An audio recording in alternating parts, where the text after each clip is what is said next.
আসসালামু আলাইকুম। অন্য মঞ্চের আলোচনায় আপনাদের সকলকে আমন্ত্রণ জানাচ্ছি। প্রিয় দর্শক, আজ আমাদের সঙ্গে আমন্ত্রিত অতিথি হিসেবে আছেন বাংলাদেশ নিয়ে ভারতের সাম্প্রতিক অবস্থান এবং বিশেষ করে পশ্চিমবঙ্গে বিজেপির ক্ষমতায় আসার প্রেক্ষিতে কঠোরতর অনুপ্রবেশ বিরোধী অবস্থান খুব শীঘ্রই একটি ফ্ল্যাশ পয়েন্টে পৌঁছে যাওয়ার সম্ভাবনা। ইসরায়েল যেভাবে গাজায় ব্যবস্থা নিয়েছে, বাংলাদেশে ভারতের ব্যবস্থা গ্রহণ সেই পথে হবে, এই বলে শুভেন্দু অধিকারী যে হুমকি দিয়েছেন সেটাকে কেবলমাত্র কথার কথা বা ফাঁকা বুলি হিসেবে ধরলে ভুল হবে বলে আমি মনে করি। পশ্চিমবঙ্গের রাজ্যবাসীর কাছে বাংলাদেশ থেকে মুসলিম অনুপ্রবেশ সমস্যা নিয়ে বিক্ষোভ একেবারে চূড়ান্ত জায়গায় পৌঁছেছে। সরকার সেদিকে নজর দিতে বাধ্য, আর এটা করতে গেলে দুদেশের সম্পর্ক চরমে পৌঁছতে পারে। বাড়তি উত্তেজনার কারণ বাংলাদেশের বিএনপি সরকারের চীন এবং পাকিস্তানের সঙ্গে ঘনিষ্ঠতা। এই প্রেক্ষিতে যুদ্ধের দামামা বাজছে কি না, কিংবা কতটা কাছে সেই দামামা চলে এসেছে, এই নিয়ে এখনকার প্রতিবেদন। নমস্কার, ক্যালকাটা ডায়ালগস থেকে মনোজ দাস বলছি। বাংলাদেশকে ঘিরে ভারতের সাম্প্রতিক অবস্থানকে এখন আর সাধারণ কূটনৈতিক অস্বস্তি বলে উড়িয়ে দেওয়ার সুযোগ নেই। পরিস্থিতি দ্রুত এমন এক পর্যায়ে যাচ্ছে যেখানে সীমান্ত, অনুপ্রবেশ, রাজনৈতিক ভাষ্য এবং আঞ্চলিক শক্তির সমীকরণ সব মিলিয়ে একটা সম্ভাব্য ফ্ল্যাশ পয়েন্ট তৈরি হচ্ছে। এই পরিবর্তনের সবচেয়ে বড় পটভূমি বর্তমানে পশ্চিমবঙ্গ। 2026 সালের বিধানসভা নির্বাচনে বিজেপি 207টি আসন জিতে সরকার গঠন করেছে, আর ইনফিল্ট্রেশন বা অনুপ্রবেশ ইস্যু বিশেষ করে সীমান্তবর্তী জেলাগুলোতে ছিল তাদের অন্যতম বড় নির্বাচনী ইস্যু। তার মানে খুবই পরিষ্কার, এই সরকার চাইলে হবে না। এই সরকার চাইছে তা নয়, বরং রাজনৈতিকভাবে বাধ্য হয়েই তাকে অনুপ্রবেশ বিরোধী কঠোর অবস্থান নিতে হবে। কারণ নির্বাচনী প্রতিশ্রুতি যখন নিরাপত্তা প্রতিশ্রুতিতে রূপ নেয়, যখন রাজ্যের হিন্দু জনসংখ্যার অস্তিত্বের পক্ষে বিপজ্জনক পরিস্থিতি চলে আসে, তখন সরকার সেটিকে ফাঁকা স্লোগান হিসেবে ফেলে রাখতে পারে না।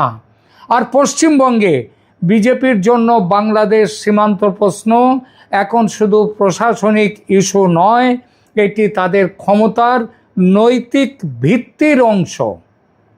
আমরা দেখেছি সরকার গঠনের পর সীমান্তে বেড়া দেওয়ার কাজ ত্বরান্বিত করতে শুভেন্দু অধিকারীর বিজেপি সরকার 45 দিনের মধ্যে বিএসএফকে জমি হস্তান্তরের কথা বলেছে এবং কাজ শুরু হয়ে গেছে। এই একটি সিদ্ধান্তই বলে দেয় যে নতুন সরকার সীমান্ত প্রশ্নকে নীতিগত অগ্রাধিকার হিসেবে দেখছে এবং বাংলাদেশ সীমান্তকে তারা এখন নিরাপত্তা রাজনীতির কেন্দ্রীয় একটা অক্ষ বানাতে চাইছে। এখন প্রশ্ন হচ্ছে, এই কঠোরতা কোথায় গিয়ে থামবে? ভারতের পররাষ্ট্র মন্ত্রণালয় 7ই মের ব্রিফিংয়ে বলেছে তাদের দৃষ্টিতে অবৈধ বাংলাদেশিদের ফেরত পাঠানোর বিষয়টি ইল্লিগাল বাংলাদেশিজ রিপ্যাট্রিয়েশনের প্রশ্ন। কোনো শরণার্থী যা ওই বাংলাদেশের সংসদে ওই তাদের আক্তার হোসেন পচাডিম যে কথাটা বলেছিলেন সেটা নয়। শরণার্থী নয়, এরা ইল্লিগাল বাংলাদেশি, ভারতে এসছে অবৈধভাবে, তাদেরকে ফেরত পাঠানো, এবং সেটা আইন প্রক্রিয়া এবং বিদ্যমান দ্বিপাক্ষিক ব্যবস্থার মধ্যে দিয়ে করা হবে, এ কথা বলেছে ভারতের পররাষ্ট্র দপ্তর 7ই মের প্রেস ব্রিফিংয়ে। একই ব্রিফিংয়ে যদিও ভারত আরও বলেছে, আইনি পথের কথা বলছি বটে, কিন্তু গত 5 বছর ধরে, অর্থাৎ শেখ হাসিনার আমলে পাঠানো 2860টির বেশি ন্যাশনালিটি ভেরিফিকেশন প্রশ্নের উত্তর আজও পাঠায়নি বাংলাদেশ সরকার। অর্থাৎ বাংলাদেশ সরকার মেনে নেয়নি যে এরা তাদের দেশের অধিবাসী। এখনও সেই প্রশ্ন বাংলাদেশের কাছে ঝুলে আছে। এই কথাটা কেন বলল ভারতের পররাষ্ট্র মন্ত্রক? কারণ ইঙ্গিত পরিষ্কার, যদি 5 বছর ধরে বাংলাদেশ ঝুলিয়ে রাখে এরকম মামলা, তাহলে আইনের পথে যাওয়া কথাটি অর্থহীন। তখন রাস্তা একটাই, অবৈধদের জোর করে ফেরত পাঠাও, পুশব্যাক করো, কিংবা পরিস্থিতি এমন তৈরি করো যাতে এই অবৈধরা নিজেরাই বাংলাদেশে পালাতে বাধ্য হয়। যেমন গোপনে এসেছিল তেমন গোপনে চলে যাক। অর্থাৎ দিল্লির সরকারি ভাষা আপাত দৃষ্টিতে প্রশাসনিক, কিন্তু তার রাজনৈতিক তাৎপর্য গভীর। কারণ যখন একটি রাষ্ট্র বলে যে অবৈধ অনুপ্রবেশকারীদের ফেরত পাঠানো হবে এবং সেটি দীর্ঘদিনের ঝুলে থাকা যাচাই প্রক্রিয়ার দোহাই দিয়ে বলা হয়, তখন বোঝা যায় রাষ্ট্র কেবল আইনি প্রক্রিয়ার মধ্যে থাকবে না, রাষ্ট্র বার্তা দিচ্ছে তাদের জোর করে পাঠানো হবে। আর সেই প্রস্তুতি নিচ্ছে ভারত সরকার ইতিমধ্যেই। এই জায়গায় পশ্চিমবঙ্গের বিজেপি সরকার এবং দিল্লির অবস্থান একে অপরকে শক্তিশালী করছে, যেটা মমতার আমলে ছিল না। কলকাতার রাজনৈতিক ভাষা বলছে সীমান্তে কড়াকড়ি চাই, দিল্লির কূটনৈতিক ভাষা বলছে এটা আইনি প্রত্যাবাসনের প্রশ্ন, তবে আইনি পথ যে বিলম্ব ঘটনার পথ সেটাও পরিষ্কার বলে দিচ্ছে। দুই ভাষার মধ্যে শব্দের পার্থক্য আছে, কিন্তু লক্ষ্যগত দূরত্ব খুব বেশি নেই। আর এখানেই শুভেন্দু অধিকারীর বক্তব্যকে হালকাভাবে নেওয়া ঠিক হবে না। একটি প্রতিবেদনে বলা হয়েছে তিনি বাংলাদেশকে গাজায় ইসরায়েল যেভাবে শিক্ষা দিয়েছে সেরকম শিক্ষা দেওয়ার মতো ভাষা ব্যবহার করেছেন। এই ধরনের বক্তব্যকে অনেকে হয়তো অতিরঞ্জিত রাজনৈতিক নাটক বলবেন, কিন্তু বাস্তবতা হলো এটি সীমান্ত রাজনীতিকে অবশ্যম্ভাবী সামরিক হস্তক্ষেপের দিকে ঠেলে দিচ্ছে। অবশ্য এটাও মনে রাখা জরুরি যে ভারতের সংবিধান অনুযায়ী প্রতিরক্ষা, যুদ্ধ, আন্তর্জাতিক সম্পর্ক এবং সশস্ত্র বাহিনী সেগুলো কেন্দ্রীয় সরকারের অধীন। কোনো রাজ্য সরকার একা যুদ্ধ ঘোষণা করতে পারে না। সীমান্ত ব্যবস্থাপনাও কেন্দ্রীয় স্বরাষ্ট্র মন্ত্রণালয়ের আওতায় এবং বিএসএফ কেন্দ্রের নিয়ন্ত্রণাধীন বাহিনী। সুতরাং শুভেন্দুর ভাষা সরাসরি যুদ্ধ পরিকল্পনা নয়, কিন্তু সেটা কেন্দ্রীয় সরকারকে হার্ড লাইনে ঠেলে দিতে যথেষ্ট। এবং যুদ্ধ সদৃশ মনস্তত্ত্ব গঠনের রাজনৈতিক ভাষা তৈরি করে যে দিচ্ছে শুভেন্দুর এ কথা বলাই যায়। এবং অনেক সময় ইতিহাসে সবচেয়ে বিপজ্জনক মোড়টি কিন্তু এখানেই তৈরি হয়, এভাবেই তৈরি হয়। যুদ্ধ শুরু হওয়ার অনেক আগে জনমনে যুদ্ধের মানসিকতা তৈরি হয়। প্রতিবেশী রাষ্ট্রকে নিরাপত্তা ঝুঁকি হিসেবে প্রতিষ্ঠা করা হয়। আর সেই প্রতিষ্ঠার মধ্যে বাস্তবতা থাকলে তো কথাই নেই, তাহলে তো সোনায় সোহাগা। মানুষের ভেতরে এই ধারণা ঢোকানো হয় যে কঠোরতা ছাড়া আর কোনো পথ খোলা নেই। পশ্চিমবঙ্গের বর্তমান রাজনৈতিক আবহে বাংলাদেশকে ঘিরে ঠিক এই মনস্তাত্ত্বিক প্রস্তুতির উপাদানগুলো একে একে জমা হচ্ছে। আর বাংলাদেশের এক বড় রাজনৈতিক শ্রেণীর মানুষের তীব্র ভারত বিরোধী ও হিন্দু বিরোধী হুঙ্কার এবং বিএনপি সরকারের সেই হুঙ্কারে মৌন মদত দেয়া, এই ব্যাপারে ভারতের জনমনকে আরও বিদ্বেষপূর্ণ করে তুলছে বাংলাদেশের প্রতি। তবে এখানে একটি সতর্কতা দরকার। পশ্চিমবঙ্গের সব মানুষ যুদ্ধ চায় বা সবাই বাংলাদেশকে শিক্ষা দিতে প্রস্তুত, এভাবে বললে বিশ্লেষণ দুর্বল হয়ে যায়। তবে বলা যায় অন্তত এই নির্বাচনে বিজেপির এই দাবির সপক্ষে পশ্চিমবঙ্গের মানুষ যেভাবে বিজেপির পাশে এসে দাঁড়িয়েছে, তাতে বলা যায় অধিকাংশ মানুষ পশ্চিমবঙ্গের তারা বাংলাদেশকে শিক্ষা দিতে প্রস্তুত, যুদ্ধের জন্য প্রস্তুত। যদিও এই বিশ্লেষণ দুর্বল, তবু সঠিক কথা হলো অনুপ্রবেশ প্রশ্নে পশ্চিমবঙ্গের এবং ভারতের উদ্বেগ, ক্ষোভ ও পরিচয় ভিত্তিক রাজনীতি, অর্থাৎ ধর্মীয় পরিচয় ভিত্তিক রাজনীতি, এই তিনটিকে বিজেপি সফলভাবে বড়সড় একটা জন ইস্যুতে পরিণত করেছে। বিশেষ করে সীমান্ত ঘেঁষা আসনগুলোতে তো বটেই। এই রাজনৈতিক আবহই সরকারকে আরও কঠোর লাইনে যেতে উৎসাহিত করছে। বাংলাদেশের জন্য ঝুঁকি আরও বাড়ে যখন সীমান্ত প্রশ্নের সঙ্গে মতাদর্শগত উত্তেজনা যুক্ত হয়। ভারত আগেই বাংলাদেশে extremist religious and political rhetoric, অর্থাৎ ধর্মীয় এবং রাজনৈতিক, সেটা উগ্রপন্থী উস্কানিমূলক বক্তব্য এবং বাংলাদেশের সংখ্যালঘু হিন্দুদের, সংখ্যালঘু সম্প্রদায়ের নিরাপত্তা নিয়ে উদ্বেগ জানিয়েছে বারবার। ভারত বারবার আরও বলেছে বাংলাদেশের কিছু এক্সট্রিমিস্ট এলিমেন্টস ভারত বিরোধী ফলস ন্যারেটিভ তৈরির চেষ্টা করছে, আর বর্তমানের বিএনপি সরকার সেই চেষ্টাকে, সেই ন্যারেটিভকে চেপে দেওয়ার বদলে তাদেরকে উস্কানি দিয়ে চলেছে। অর্থাৎ দিল্লির চোখে সমস্যা শুধু অবৈধ অনুপ্রবেশ নয়, সমস্যা হচ্ছে সীমান্তের ওপারে কী রকম রাজনৈতিক পরিবেশ তৈরি হচ্ছে সেটা।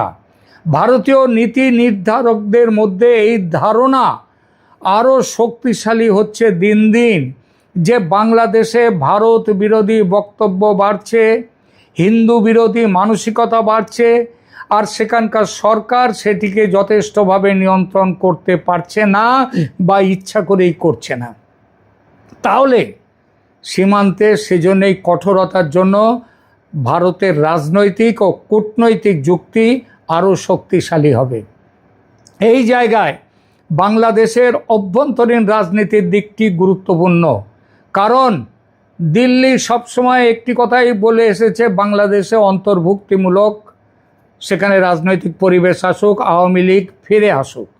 কিন্তু আওয়ামী লীগকে ফিরে আসা নয়, তাকে আরও বিসর্জন দেওয়ার ব্যবস্থা করেছে বিএনপি সরকার। দিল্লি সবসময় একটা প্রশ্ন করে, ঢাকায় যে শক্তিই থাকুক তারা ভারতের নিরাপত্তা স্বার্থ, সংখ্যালঘু নিরাপত্তা, সীমান্ত স্থিতিশীলতা এবং আঞ্চলিক ভারসাম্যের প্রশ্নে কতটা নির্ভরযোগ্য। এই নির্ভরযোগ্যতা আশা করে বিএনপির তারেক রহমানকে ভারত সমর্থন জানিয়েছিল। কিন্তু এখন যখন সেই নির্ভরযোগ্যতা নিয়ে সন্দেহ বাড়ছে, তখন সীমান্ত ইস্যু খুব দ্রুত বৃহত্তর ভূ রাজনৈতিক অবিশ্বাসে রূপ নিতে শুরু করে দিয়েছে। আর সেখানেই চীন ও পাকিস্তান প্রসঙ্গ আবার আলাদাভাবে সামনে আসে। আমি এটাকে চীন পাকিস্তান বাংলাদেশের জোট হিসেবে বলছি না, কিন্তু ভারতীয় কৌশলগত দৃষ্টিতে যদি বাংলাদেশকে এমন এক রাষ্ট্র হিসেবে দেখা শুরু হয় যে বেজিং আর ইসলামাবাদের সঙ্গে ঘনিষ্ঠ ভারসাম্য খুঁজছে, একই সঙ্গে দেশীয় পর্যায়ে ভারত বিরোধী আবহ নিয়ন্ত্রণ করতে পারছে না সেখানকার বাংলাদেশের সরকার, তাহলে দিল্লি বাংলাদেশকে কেবল প্রতিবেশী হিসেবে নয়, সম্ভাব্য কৌশলগত ঝুঁকি হিসেবে, এমনকি শত্রু হিসেবে দেখতে শুরু করবে, আর সেটা ইতিমধ্যে শুরু হয়ে গেছে। অনুপ্রবেশ প্রশ্ন আর একক ইমিগ্রেশন ইস্যু থাকবে না, সেটা তখন হবে জাতীয় নিরাপত্তা, সীমান্ত নিরাপত্তা এবং আঞ্চলিক প্রবাহের সম্মিলিত ফ্রেমে ঢুকে যাবে। এই কারণেই আমি বলবো, সামনে সবচেয়ে বড় আশঙ্কা আগামীকাল যুদ্ধ হবে এমনটা নয়, যুদ্ধ কালকেই শুরু হবে এমনটা নয়, বরং পরিস্থিতি কিন্তু যুদ্ধের দিকে ক্রমশই ঠেলে দিচ্ছে ভারতকে। সীমান্তে বেড়া দেয়া, অনুপ্রবেশকারীদের চিহ্নিত করা, তাদের ফেরত পাঠানোয় হার্ড লাইন অবলম্বন করা, দরকার হলে পুশব্যাক করো, পাল্টা কূটনৈতিক প্রতিবাদকে অস্বীকার করো, জনমত উত্তেজনা, রাজনৈতিক হুঁশিয়ারি, এই সবগুলো মিলে এমন এক অবস্থা তৈরি হচ্ছে যেখানে একটা ছোট ঘটনা দ্রুত বড় সংকটে রূপ নিতে পারে এবং সেই পথে এগোচ্ছে। সীমান্তে একটি মৃত্যু, একটি পুশব্যাক অভিযোগ, একটি উত্তেজক বক্তব্য বা একটি সাম্প্রদায়িক ঘটনার ভিডিও, এসবের যে কোনো একটি স্পার্ক বা ফুলকি হিসেবে, আগুনের ফুলকি হিসেবে কাজ করতে পারে। সবচেয়ে বড় ভুল হবে যদি কেউ মনে করে, আরে এসব কথা তো শুধু কথার কথা বলেছেন শুভেন্দু অধিকারী কি ভারত সরকার। তাহলে যদি এরকম কেউ মনে করে তাহলে সেটা মস্ত ভুল। কারণ রাজনীতিতে কথা কখনো শুধুই কথা থাকে না, কথা জনমত তৈরি করে, কথা প্রশাসনিক পদক্ষেপের নৈতিকতা বানায়, কথা কূটনৈতিক সংঘাতের প্রস্তুতি নেয়। আর যখন ক্ষমতায় থাকা মানুষ কথার মাধ্যমে শত্রু, হুমকি, শিক্ষা, প্রতিশোধ, মানে শিক্ষা দেয়া, প্রতিশোধ নেয়া, এই শব্দগুলোকে যখন স্বাভাবিক করে তোলে, তখন সেই ভাষা একসময় নীতি হিসেবে রূপ নেয়। তাই শুভেন্দু অধিকারীর বক্তব্যকে ইসরায়েল যেমন করেছে গাজাকে, তেমন করে দেওয়া হবে বাংলাদেশকে, এই কথাকে আক্ষরিক সামরিক নকশা হিসেবে দেখবেন না, বরং সেই নকশা হিসেবে না দেখে রাজনৈতিক সতর্কতা বার্তা হিসেবে দেখাই বেশি যুক্ত। কারণ তার পেছনে আছে নির্বাচনী ম্যান্ডেট, সীমান্ত উদ্বেগ, বিপুল সংখ্যক বাংলাদেশি অনুপ্রবেশকারীর ভারতে অবস্থান এবং তাদেরকে পুশব্যাক করার জন্য কঠোরতার ঘোষণা, এবং এ ব্যাপারে দিল্লির ক্রমশ দৃঢ়তর অবস্থান। এই সব জিনিস একসঙ্গে থাকলে আগুন লাগার জন্যে সবসময় বিস্ফোরণের দরকার হয় না।